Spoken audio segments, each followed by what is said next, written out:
Aisyah pernah satu hari, Sayyidatina Aisyah isteri Nabi, dalam sebuah hadis riwayat daripada Aisyah sendiri, dia kata anna Rasulullah sallallahu alaihi wasallam qala yub'atsun nasu yaumal qiyamah hufatan uratan urlan. Okey, Aisyah kata Nabi sallallahu alaihi wasallam satu hari abang dekat sahabat semua, Nabi kata manusia bila kiamat, bila bangkit daripada kubur, hal keadaan manusia pada waktu itu hufah. Hufah maksud dia apa? Tak pakai kasut. Tak ada kasut. Bangkit di padang mahsyar ni tak ada siapa ada kasut, semua tak ada kasut. Urah, tak ada baju, sorak benang pun tak ada, bangkit semua kosong. Ghurlan, bangkit dalam keadaan tidak berkhatan. Walaupun atas dunia dulu dia berkhatan, dia bangkit daripada kubur esok, dia balik asal balik. Dia balik macam dia baru beranak daripada perut mak dia. Dia keluar daripada perut mak dia, tak pakai kasut, tak ada baju dan tak berkhatan. Macam itulah keadaan manusia bangkit di mahsyar esok. Nabi SAW kata macam tu. Aisyah ni duduk dengar. Bila dia dengar tu, terus tanya. Aisyah ni tuan-tuan, daripada mukadimah tadi kita baca, dia ni apa dia tuan-tuan? Dia very vocal. Very vocal. Dia tanya begitu. Maka Aisyah terus tanya Nabi, fa kaifa bil aurat ya Rasulullah? Aisyah kata, ya Rasulullah, habis aurat kita macam mana? Aurat kita macam mana? Ni kita hidup atas dunia ni, laki-laki daripada pusat sampai lutut mesti kena tutup. Kalau buka salah. Ni perempuan ni semua kena tutup kecuali muka dengan tapak tangan. Habis ni bangkit di padang mahsyar esok, dia kata semua tak ada baju, tak ada apa, laki-laki perempuan duk ada campur semua sekali. Dia tak ada muslimin muslimat duk sebelah-sebelah, tak ada, semua duk campur sekali. Tuan-tuan balik tengok, kajol ada tepi kita. Allahu akbar. Kajol balik tengok dia ni, rasa biasa tengok mana, berang badan orang. Tengok dulu tu. Jadi Aisyah ni dia tu atas dunia, bila Nabi habaq lagu tu dia fikir cara dunia. Cara atas dunia. Kalau atas dunia kena jaga aurat, kena semua. Dia kata ni kira macam mana ni? Dia kata kalau bangkit di mahsyar esok, semua lagu tak ada apa, bangkit-bangkit hang tengok aku tengok hang, laki-laki perempuan semua ni apa cerita? Maka dia tanya Nabi SAW, ya Rasulullah, dia kata fa kaifal aurat? Bagaimana dengan aurat-aurat kita ni? Macam mana? Qala Nabi SAW, Nabi kata apa? Likulli mri'in minhum yawma idzin sya'nu yughni. Ayat tadi ni, surah Abasa tadi. Nabi baca ayat tu. Nabi kata apa? Bagi setiap manusia sibuk dengan hal mereka sendiri. Tak ada masa dah nak pergi tengok orang-orang dan sebagainya. Dia duk takut ni, apa nak jadi kat dia ni. Dia nak tengok orang semua, dia pun tak tahu dah. Kajol ke, Rani apa ke duduk sebelah, semua dia tak tahu dah. Dia duk kira dia ni nak jadi apa saat lagi. Jadi Aisyah, hang tanya ni soalan hang relevan, tapi atas dunia. Sana esok soalan hang dah tak relevan dah. Siapa pun tak peduli siapa dah. Jadi tuan-tuan, yang kata kiamat ni, yang kita duk baca ayat-ayat cerita pasal kiamat ni, macam ni punya keadaan nanti jadi di sana. Baik, firman Allah Subhanahu wa taala, yawaddul mujrimu law yaftadi min azabi yawmi idzin bi banihi wa sahibatihi wa akhihi wa fasilatihi allati tu'wihi wa man fil ardi jami'a summa yunjih. Cerita dia pada hari itu manusia dah tak kira dah, siapa pun dia dah tak kira dah. Dia sibuk dengan diri dia sendiri sahaja dan tebus dirinya dengan mereka yang di dalam bumi sekaliannya. Kemudian lepas akan dia seorang sahaja. Dia sanggup tolak semua orang hak dia sayang atas dunia ni, janji Tuhan bagi dia selamat pada hari kiamat esok, yakni daripada selamat daripada huru-hara kesusahan akhirat. Itulah cita-cita orang kafir bila berlaku kiamat esok ni. Jika sekaliannya di dalam bumi, sama ada kerabat adik-beradik ataupun bukan kerabat, bukan adik-beradik, yang ada kaitan menjadi miliknya, boleh dia perbuat tebus akan dirinya seorang saja. Dia tak ada siapa dah dia sayang pada masa itu. Nescaya dijadi sekalian itu tebusan kepada diri dia. Demikianlah tiap-tiap seseorang. Maka hendaklah tiap-tiap seorang itu memelihara dan menjaga dirinya sebelum daripada mati. Itu dia. Daripada nak jadi kalut tu, lah ni kita jaga diri kita. Jangan masa tu nak jaga diri kita tak guna dah. Lah ni mau jaga diri kita. Buat apa yang patut buat. Perbanyakkan segala amal kebaikan yang kita boleh buat. Kita buat masa kita hidup ni sebelum kita mati. Kalla innaha laza nazza'atan lisyawah. Tak akan ada cita-cita itu. Hang duk cadang kata esok bila jadi kiamat, hang nak tolak anak, nak tolak bini, nak tolak mak, nak tolak ayah bagi kena, nak bagi hang lepas. Tuhan kata no. Tuhan kata kalla. Jangan hang ingat benda tu boleh jadi. Innaha laza, bahwasanya neraka itu laza. Apa makna laza? Menyala. Neraka ni dan dia menyala, dia tak kenal siapa dah. Atas segala kafir dan munafik, meninggal bagi segala, menanggal akan, tu dia silap tulis tu, dia tulis meninggal, menanggal akan segala kulit kepala. Ni Quran kata tadi ni nazza'atan lisyawa, maksudnya apa? Dia kena sambang aja dengan api neraka ni, dia sambang kulit kepala ni melupas habis. Sekali sambang aja habis dia makan kulit kepala. Kemudian balik baik dia, dan demikianlah selama-lamanya. Itu dia. Dan Quran Tuhan ada cerita, surah An-Nisa ayat 56, Tuhan cerita tentang benda ni.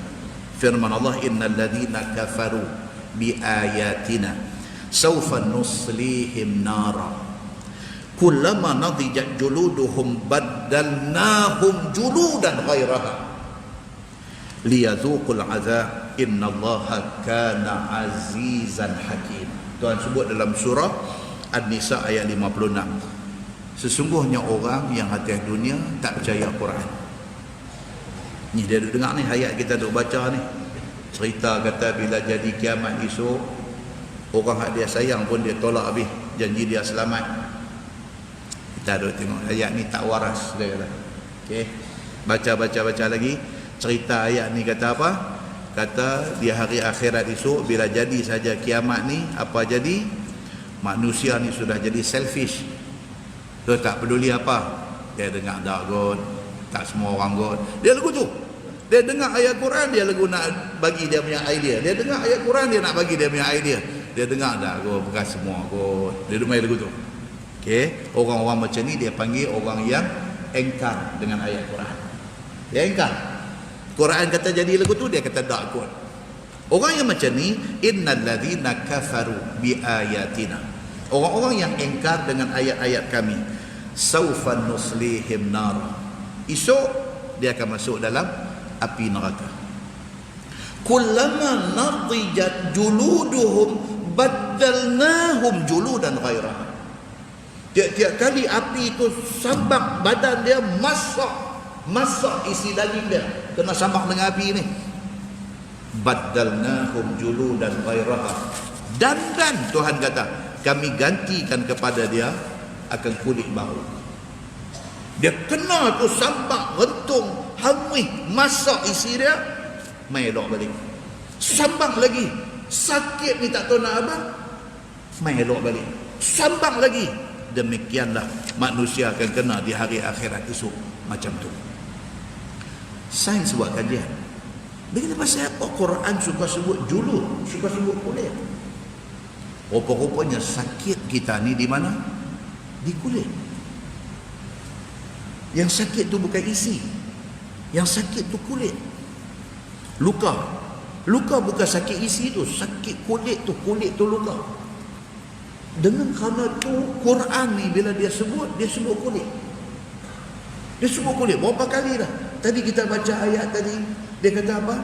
Wa qalu li juludihim lima syahidtum alaina. Dia kata dekat kulit-kulit dia, apa ni? Apa duk jadi saksi bagi salah aku hari ni? Dia sebut kulit. Ni pula cerita tentang manusia masuk dalam neraka lazza. Apa jadi dekat depan ni? Depan ni kullama nadijat juluduhum, tiap-tiap kali terbakar masak kulit depan ni, baddalnahum juludan ghairaha, kami ganti kulit baru. Dia sebut kulit. Rupa-rupanya tempat sakit tu ialah kulit. Tuan-tuan, orang accident jatuh motor ni, kan? Jatuh motor ni, dia melonsok atas jalan tar ni, dia tarik ni sebanyak-banyak ni, kulit keluar ni, merah menyala isi ni. Sakit tak tuan-tuan? Siapa kenal siapa tahu. Sakit ni Allahu Akbar, sakit. Dia duk merah menyala tu, kulit terkoyak tu. Ambil ayat semayang, sakit, segala-gala sakit. Satu sahabat saya hari tu ni, Allah puji dia. Dia kena musibah apa? Sakit kulit. Sakit kulit. Dia jadi kering. Jadi kering. Umur dah 80 baru dia kena. Dia jadi kering. Daripada GH Penang refer pergi HKL, Hospital Kuala Lumpur, pergi jumpa pakar kulit yang paling terkenal di HKL ni. Mati akal. Dermatologis ni, pakar sakit kulit ni, dia pun mati akal, tak tahu. Dia kering. Dia kering ni tuan-tuan. Allahu Akbar. Bengkok sikit jari, dia crack. Dia crack darah keluar meleleh. Pipi kering. Kering ni. Senyum sikit dia crack darah pula. Tuan-tuan, Allah ni dia boleh bagi musibah dekat mana 1001 benda. Hak, Allah kalau dia nak buat tuan-tuan. Tapi duk ada katil hospital saya pergi tengok ni, pakai baju long sleeve sampai tadi duk tu. Duk Allah, Allah, Allah bunyi macam tu. Allah, Allah, Allah. Bergerak sikit adalah tempat yang crack, luka. Dia kata, Ustaz, ni dia kata bergerak dia luka ni tak apa Ustaz. Bila dia mai waktu nak semayang, Allahu Akbar, dia kata Ustaz, ni jurus aja tak ayam semayang tu, jurus yang kena ni dia kata rasa macam rambut cering ni berdiri, sakit. Ni kulit ni dia keren. Dia keren tu kena ayam waktu ambil ayam semayang. Cering rambut ni, ayam mata merah aja. Dia kata Ustaz boleh tak? Boleh tak boleh Ustaz saya nak buat semayang jamak. Pasal sakit. Kalau silap tanya Ustaz, dia kata tak boleh. Dia kata haji bukan musafir, haji duk hotel kata hospital. Tak boleh dia kata. Tapi ada pendapat di kalangan mazhab lain kata apa? Boleh. Pasal apa? Pasal keadaan sakit tu lebih masyakkah kepada dia daripada orang musafir. Dia ambil tu. Sebab kenapa semayang jamak dibenarkan kepada orang musafir? Pasal masyakkah, pasal susah dalam musafir. Dia ni sakit pun sama lah, masyakkah kepada dia. Pendapat di kalangan sebahagian mazhab lain. Dia main lagi, dia bagi luas lagi fiqh tu. Dia kata apa? Itu orang sakit, doktor pula macam mana? Cardiac surgeon yang duk buat bypass coronary, yang duk buat open heart surgery, dia masuk bilik operation, dia jangkakan operation ni akan ambil masa 4 jam. So dia buat operation tu start daripada pukul 11, 12, 1, 2, 3 dijangka pukul 3 nanti siap dia dan keluar untuk sembahyang zuhur. Tengok-tengok ada complication. Ada complication. Bedah-bedah tengok ada masalah bleeding, tak boleh stop ke apa benda nak jadi tuan-tuan. Dia drag masa. Pukul 3 tak habis. Dia pergi pukul 4. Waktu asar dah nak masuk dah. Doktor tak sembahyang zuhur lagi. Macam mana tu? Adakah agama kata tara-tara doktor hang kena pergi sembahyang dulu? Adakah agama sampai macam tu? Doktor, tak boleh tadi hang kena tak sembahyang dosa lah. Doktor ni pun okey. Abang kat nurse saya pergi sini pun jalan. Adakah macam tu agama kita? Di sinilah ulama-ulama mazhab, ulama mujtahid ni depa bincang. No, depa kata kalau sekiranya dalam musafir dibenarkan kerana masyakkah, kerana susah yang terpaksa ditanggung oleh orang musafir, maka doktor demi kerana nak menyelamatkan orang yang sakit ni, doktor juga dibenarkan untuk buat sembahyang jamak, dia kata. Demikian juga orang peluh lagi, bomba pergi padam api, dia nak terbakar ni, dia bukan kira waktu sembahyang, dia nak terbakar. 1:30 dia baru ingat nak sembahyang, tahu kena keluar api, ada kebakaran di manakah, dia pun terekam api tak sembahyang zuhur lagi. Punya duk nak padam kebakaran besar ni, sampai pukul 3, sampai pukul 4 tak habis lagi duk padam. Zuhur tak sembahyang lagi. Semua dia kata kita pergi jemaah dulu, selamat. Tak boleh. Dalam kes-kes yang macam ni, sebahagian ulama fiqh ni, dia mengambil satu daripada ijtihad mereka ambil satu ketetapan. Daripada dalam kes-kes yang tertentu macam ni, boleh buat sembahyang jamak. Tak boleh lah sampai had mudah sangat semua pegang nak jamak sangat pun tak boleh juga. Lagu duduk saja-saja, ini tentu macam kita jamak saja. Tak boleh lah. Jadi kelonggaran itu ada, tapi jangan sampai habis skru pelonggar lempar buang skru tu sampai tak boleh berketat balik lah. Dia macam tu. Senang kita ni, itu bukan kerja kita nak fikir. Kita tengok ulama-ulama besar yang mujtahid. Bagi mereka buat kerja ni, mereka bincang, mereka bagi tahu kat kita keputusan dia macam mana. Kita tengok mana keputusan yang relevan dengan sekarang ni. Kita pakai. Itu ijtihad. Kalau tepat, 2 pahala. Kalau tak tepat, adakah berdosa? No, 1 pahala tetap dapat. Tapi orang yang ijtihad itu adalah mujtahid. Muslimin dan muslimat yang dirahmati Allah sekalian. Ada